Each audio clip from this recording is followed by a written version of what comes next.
ప్రియ సహోదరి సహోదరులారా, మనమందరము కూడా మన యొక్క నిత్య జీవితంలో విశ్వసించవలసినది, నమ్మవలసినది ప్రభువే నా ఆధారం. నేను ఆయనను నమ్మాలి, ఆయనను విశ్వసించాలి. ఎందుకంటే ఆయనే నా యొక్క జీవితానికి, నా యొక్క మనుగడకు ఆధారమై ఉన్నారు అన్నటువంటి సత్యాన్ని మనకు మన యొక్క విశ్వాసం నిత్యము కూడా బోధిస్తూనే ఉన్నది. కీర్తన 31వ కీర్తన 14వ వాక్యంలో ప్రభు, నేను నిన్ను నమ్మితిని, నీవే నాకు ఆధారం అని పలుకుతూ ఉన్నది. మన యొక్క విశ్వాసము, మన యొక్క నమ్మకము అంతా కూడా ఆ ప్రభువుపై ఉంచినట్లయితే మనకు అటువంటి భావన, అటువంటి ఆలోచన మనలో కలుగుతున్నది. ఆయనే నా యొక్క ఆధారమని, నా యొక్క జీవితానికి ఆధారమై ఉన్నారు అన్నటువంటి సత్యము మనకు నిత్యము కూడా జ్ఞాపకానికి ఉంటుంది. ఒకసారి ఒక పెద్ద ఓడ సముద్రంలో ప్రయాణిస్తూ ఉన్నది. దాని యొక్క ప్రయాణం దాదాపుగా 21 రోజులు. అది ఒక చక్రవర్తికి సంబంధించినటువంటి ఓడ. ఆ ఓడలో ఒక ధనికుడు ఉన్నాడు. అక్కడ జరుగుతున్నదంతా కూడా పరిశీలిస్తూ ఉన్నాడు. అయితే ఆ నావిక బృందము మరియు ప్రత్యేకించి ఆ నావికుడు వీరు ప్రతి ఆదివారము ఆ యొక్క ఓడలో కేటాయించినటువంటి ఒక ప్రార్థనా మందిరంలో దివ్య పూజా బలి జరుగుతూ ఉంటే వీరు ముఖ్యంగా ఆ యొక్క నావిక సిబ్బంది మరియు నావికుడు కూడా ఆ యొక్క సమయంలో పూజలో పాల్గొంటూ ఉన్నాడు. అది గమనించినటువంటి ఈ ధనికుడు ఆశ్చర్యపడుతున్నాడు. ఎందుకు ఆదివారం పూజా బలిలో పాల్గొంటున్నాడు? ఇది ఒక నిబంధన లేదా ఇది ఒక నియమమా అన్నటువంటి ఆలోచనతో నావికుడి దగ్గరికి వెళ్ళి, మీరు ప్రతి ఆదివారము కూడా ఆ ప్రార్థనా మందిరంలో జరుగుతున్నటువంటి దివ్య పూజా బలిలో పాల్గొంటున్నారు కదా, ఇది మీకు మీ సిబ్బందికి ఇవ్వబడినటువంటి నియమమా లేదా ఇది ఒక నిబంధన? ఎందుకు వెళ్ళవలసి వస్తూ ఉన్నది మీకు అని అడిగితే ఆ నావికుడు అంటాడు అతనితోటి, మాకు అధునాతనమైనటువంటి అవసరాలు, సదుపాయాలన్నీ కూడా ఇక్కడ కల్పించబడ్డాయి. నాకు మంచి ఉద్యోగం ఉన్నది. దేవుడు మంచి కుటుంబాన్ని కూడా ఇచ్చాడు. నాకు కావలసినటువంటి సకల వసతులు కూడా ఇక్కడ ఏర్పరచబడ్డాయి. సంతోషంగా ఆనందంగానే ఉంటున్నాం. కానీ మా యొక్క జీవితం ఈ నీటి మీద ప్రయాణం. ఈ ఓడ ఈ నీటిలో ప్రయాణం చేయాలి. కాబట్టి ఈ యొక్క ప్రయాణంలో ఎగసిపడేటువంటి అలలకు లేదా వచ్చేటువంటి తుఫాన్లకు లేదా ఎదురుపడేటువంటి ఐసు గడ్డలకు ఢీకొని మా యొక్క జీవితాలు ఎప్పుడైనా ఏ క్షణానైనా తారుమారవగలవు. ఎక్కడో ఉన్నటువంటి మా కుటుంబాలకు మేమే ఆధారమై ఉన్నాం. ఆ కుటుంబాలు కూడా చెల్లాచెదరైపోతాయి. కాబట్టి ఇది మా విశ్వాసం. మేము ఆయన మీద ఆధారపడి ఉంటే ఈ ఓడలో ప్రయాణం, ఈ నీటి మీద ప్రయాణం చాలా ప్రశాంతంగాను చాలా సురక్షితంగా సాగిపోతూ ఉన్నది. అదేవిధంగా మాకు ఎన్నున్నప్పటికీ కూడా మా కుటుంబాలు కూడా సురక్షితంగా ఆ ప్రభు దయ వలన కాపాడబడతాయి అని తను వ్యక్తపరిచాడు. అలా వ్యక్తపరిచినప్పుడు ఈ ధనికుడు కూడా ఒకసారి ఆలోచించడం ప్రారంభించాడు. ఇది నిజమే కదా, నేను సంపాదించినటువంటి ఈ సంపాదన, నాకున్నటువంటి పేరు ప్రతిష్టలు, నాకున్నటువంటి అధికారము, ఇవన్నీ కూడా ఈ ఒకవేళ అనుకోని రీతిగా ఈ యొక్క సముద్రంలో జరిగేటువంటి ఈ ప్రయాణంలో ఏదైనా జరగకూడని ప్రమాదం జరిగి ఉంటే అవి అనుభవించడానికి నేను నా వారు ఉండనే ఉండరు అని చెప్పి కనువిప్పు కలుగుతుంది. వీరు వస్తువుల మీద ఆధారపడలేదు, వ్యక్తుల మీద ఆధారపడలేదు, సమయం మీద ఆధారపడలేదు, వారికి ఉన్నటువంటి తెలివితేటల మీద ఆధారపడలేదు.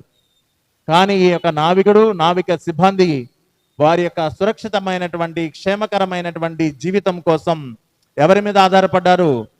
దేవుని మీద ఆధారపడ్డారు. ప్రశ్నించండి, నేను నా తెలివితేటల మీద నేను ఆధారపడుతున్నానా? సమయం మీద నేను ఆధారపడుతున్నానా? నాకు వసగబడినటువంటి అనేకమైనటువంటి వస్తువులపైన నేను ఆధారపడుతున్నానా? లేదా కొంతమంది వ్యక్తులపై ఆధారపడి బ్రతుకుతున్నానా? నా ప్రభువు, నా రక్షకుడు, నన్ను కాపాడుతున్నటువంటి వాడు, నా యొక్క ఆశ్రయ దుర్గమైనటువంటి ఆ ప్రభు అయినటువంటి క్రీస్తుని నమ్ముకొనక నా యొక్క జీవితాన్ని ఇదిగో ఈ యొక్క వస్తువులు, వ్యక్తులు, తెలివితేటలు, సమయము వీటిపై ఆధారపడి బ్రతుకుతున్నానా అని ఒకసారి ఆత్మ పరిశీలన చేసుకోండి. ఆ ప్రశ్నకు నీవే సమాధానం ఇవ్వాలి. మరొకరు నీ తరపున సమాధానం ఇవ్వలేరు. నీ విశ్వాసం ఎటువంటిది, నీ నమ్మకం ఎటువంటిది, నీవెవరి మీద ఆధారపడి బ్రతుకుతూ ఉన్నావు? ఆ ప్రభు అయినటువంటి క్రీస్తునాథునిపై నీ జీవితం ఆధారపడి ఉన్నదో లేదో ఒకసారి ఆత్మ పరిశీలన చేసుకోమని పిలుస్తూ ఉన్నాయి ఈనాటి వాక్యాలు. మరి కీర్తనాకారుడు 62వ కీర్తన 7వ వాక్యంలో నా రక్షణము ప్రభువు మీద ఆధారపడి ఉన్నది, ఆయనే నా రక్షకుడు, నా యొక్క ఆశ్రయ దుర్గము అయి ఉన్నాడు అని చెప్పి ఆ యొక్క వాక్యం పలుకుతుంది. మరి నీ యొక్క రక్షణము, నీ కాపుదల, నీ సంరక్షణ అనేటువంటిది ప్రభువు మీద ఆధారపడి ఉన్నది అన్నటువంటి సత్యాన్ని బైబిల్ గ్రంథం మనకు ఈ విధంగా తెలియపరుస్తూ ఉన్నది. మరొక చోట కీర్తనాకారుడు 18వ కీర్తనలో 8-9 వాక్యాలలో తెలియచేస్తూ ఉన్నాడు, నరుణ్ణి నమ్ముట కంటే ప్రభువుని నమ్ముకోవడం మేలు అని చెప్పి తెలియచేస్తూ ఉన్నాడు. అదేవిధంగా రాజులను ఆశ్రయించుట కంటే ప్రభువుని ఆశ్రయించుట ఉత్తమము అన్నటువంటి సందేశాన్ని ఇస్తూ ఉన్నాయి. ఇర్మియా గ్రంథంలో మనకు ఈ యొక్క వాక్యము సుస్పష్టం చేస్తూ ఉన్నది, నన్ను విడనాడి నరుని నమ్మువాడు, నరమాతృని మీద ఆధారపడువాడు శాపగ్రస్తుడు అని చెప్పి తెలియచేస్తూ ఉన్నది. అలా జీవించేటువంటి వ్యక్తిని తుప్పతో సమానంగా పోలుస్తూ ఉన్నాడు ఇర్మియా ప్రవక్త. ఒకవేళ నీవు నరుని మీద ఆధారపడకుండా ప్రభువు మీద నీవు ఆధారపడి జీవిస్తే నీ జీవితము ఎంత అద్భుతంగా ఉంటుందో ఒక చక్కని సాదృశ్యంతో ఇర్మియా ప్రవక్త మనకు తెలియపరుస్తూ ఉన్నాడు. నది ఒడ్డున నాటబడినటువంటి ఒక చెట్టు ఎంత సస్యశ్యామలంగా ఎదిగి వికసించి ఫలిస్తుందో అదేవిధంగా నీ జీవితం నీ ప్రభువు, నీ రక్షకుడైనటువంటి ఆ క్రీస్తునాథుని యందు ఆధారపడి ఉన్నట్లయితే నీ జీవితం కూడా ఫలిస్తుంది అంటున్నాడు, అధికంగా ఫలిస్తుంది అనేటువంటి సత్యాన్ని మనకు తెలియచేస్తూ ఉన్నాడు. శామ్యూయేలు గ్రంథంలో చదువుతూ ఉంటాం దావీదు గురించి. దావీదు గొలియాతును చంపడానికి వెళ్ళినప్పుడు గొలియాతుతో ఈ విధంగా పలుకుతాడు, నేను వస్తువుల మీద ఆధారపడి రాలేదు, సైన్యములకు అధిపతి అయినటువంటి ఆ యొక్క యెహోవా తండ్రి పేరిట నేను నీతో యుద్ధం చేయడానికి వచ్చాను అని యుద్ధం చేసి విజయాన్ని సాధిస్తూ ఉన్నాడు. కాబట్టి మన ముందు ఉన్నటువంటి ప్రశ్న, మనం మన యొక్క తెలివితేటల మీద, మనకి ఇవ్వబడినటువంటి సమయం మీద, మనకు అందుబాటులో ఉన్నటువంటి వస్తువుల మీద, మనకు తోడుగా ఉన్నటువంటి వ్యక్తుల మీద మాత్రమే ఆధారపడి జీవిస్తున్నామా, లేక అనునిత్యము అనుక్షణము కూడా ఆ ప్రభువు మీద ఆధారపడి జీవిస్తున్నామా లేదా అని ప్రశ్నించుకుందాం. ప్రభు అంటున్నాడు, నేనేను ఆల్ఫాను మరియు ఒమేగాను, ప్రారంభమును నేనే, అంతమును కూడా నేనే అని చెప్పేసి ఆ ప్రభు తెలియజేస్తున్నాడు. మరి అంత గొప్ప విషయాన్ని మనం తెలుసుకున్నప్పుడు, ఆరంభము అంతము ఆయన అయినప్పుడు ఆయన మీదనే ఆధారపడితే, ఆయన మీదనే ఆధారపడి మన యొక్క జీవితాలను కొనసాగించుకుంటే అవి ఎంత గొప్పగా ఆస్వాదించబడతాయి.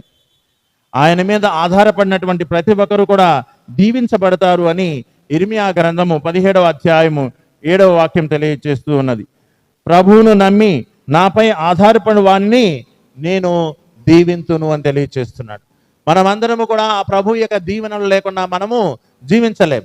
మరి ఆయన సుస్పష్టం చేస్తున్నాడు ఇర్మియా ప్రవక్త ద్వారా, ఆ ప్రభువును నమ్మి ఆ ప్రభువు మీద ఆధారపడేటువంటి ప్రతి ఒక్కరు కూడా ఏం చేయబడతారు? దీవించబడతారు. ఆ దీవెన చాలా క్షేమకరంగా ఉంటుంది, ఆశీర్వాదకరంగా ఉంటుంది, ఆరోగ్యకరంగా ఉంటుంది, మరియు ఫలించేదిగా ఉంటుంది. అంత గొప్ప దీవెనను ఆ ప్రభు మనకు ప్రసాదిస్తాడు ఎప్పుడు మనము ఆయన మీద, ఆయన నమ్మి ఆయనపై ఆధారపడి జీవించినప్పుడు. ఈనాడు మనం చదివినటువంటి సువిశేష పట్టణంలో ముఖ్యంగా రెండవ భాగ్యము లేదా రెండవ ధన్యతను గురించి ధ్యానించినట్లయితే మనుష్య కుమారుని నిమిత్తము మనుషులు మిమ్ము ద్వేషించి వెలివేసి నిందించి మీ పేరు చెడగొట్టినప్పుడు మీరు ధన్యులు అని చెప్పి పలుకుతూ ఉన్నాడు. ప్రభువు మీద ఆధారపడినటువంటి వారికి అటువంటి అనుగ్రహాలు ఇవ్వబడుతూ ఉంటాయి. నీవు ధన్యత పొందాలంటే నువ్వు తప్పనిసరిగా అలవర్చుకోవాల్సినటువంటి కొన్ని మార్గాలు ఏమిటంటే, లేదా విధానాలు ఏమిటంటే, మొట్టమొదటిది ప్రార్థన. ప్రభు అయినటువంటి క్రీస్తునాథుడు గెత్సేమనే తోటలో ఆయన పొందబోతున్నటువంటి శ్రమలను గుర్తుకొచ్చినప్పుడు ఆయన ఏం చేస్తాడు? ప్రార్థన చేస్తాడు. నాతో కూడా ప్రార్థించండి అని చెప్పేసి తన యొక్క శిష్యులను తీసుకుని వెళ్తూ ఉంటాడు. అదేవిధంగా అపోస్తలుల 6వ అధ్యాయం 70వ వాక్యంలో చెప్పబడినటువంటి స్టీఫెన్ను కూడా చెట్టుకు కొట్టివేసి వాళ్ళు ఈ యొక్క ఈటలతో చంపివేయబడుతున్నప్పుడు ఆయన వారి కోసం ప్రార్థిస్తారు. వీరేం చేస్తున్నారో వీరికే తెలియదు, వీరిని క్షమించండి అని చెప్పేసి అడుగుతూ ఉంటాడు స్టీఫెన్ గారు తండ్రి దేవుణ్ణి. మరి ప్రభువు అదిగో ఆ సిలువ మీద ఈటల చేత పొడవబడినప్పుడు కూడా ప్రభు ఏమని ప్రార్థిస్తాడు తండ్రి దేవుణ్ణి? తండ్రి, వీరేం చేస్తున్నారు, వీరికి తెలియదు, వీరిని క్షమించండి అని చెప్పి తెలియజేస్తూ ఉన్నాడు. ప్రార్థన అనేటువంటిది ఒక ఆయుధం. రెండవది క్షమాపణ గుణాన్ని అలవర్చుకోమంటున్నది. ధన్యత కలిగినటువంటి జీవితాన్ని నువ్వు పొందుకోవాలి అంటే, ధన్యత పొందాలి అనుకున్నప్పుడు నీకు ఉండవలసినటువంటి ఆయుధాలు: 1 ప్రార్థన, 2 క్షమాపణ, మరియు నీ యొక్క ఒంటరితనంలో ఆ ప్రభు మనకు తోడుగా ఉన్నాడు అన్నటువంటి విశ్వాసము, మరియు ఆ ప్రభు యొక్క కృపలో నేను నిత్యము కూడా శుద్ధీకరించబడాలి అన్నటువంటి ఆ యొక్క భావన మనలో ఎల్లప్పుడూ కలిగి ఉండాలి. ఇవి కలిగి ఉన్నప్పుడు మనము ఆ ప్రభువుపై ఆధారపడుతూ జీవిస్తున్నప్పుడు మన యొక్క జీవితము ఎల్లప్పుడూ కూడా సస్యశ్యామలంగా ఫలిస్తూనే ఉంటుంది. 30 అంతలుగా, 60 అంతలుగా, 100 అంతలుగా ఫలింపు చేస్తూనే ఉంటాడు ఆ ప్రభు అయినటువంటి క్రీస్తునాథుడు. అటువంటి విశ్వాసముతో మనం ఎల్లప్పుడూ ఆయనపై ఆధారపడి జీవించేటువంటి జీవితాలను మనకు వసగమని ఆ ప్రభువుని ఈ యొక్క దివ్య పూజాపల్లో వేడుకుందాం.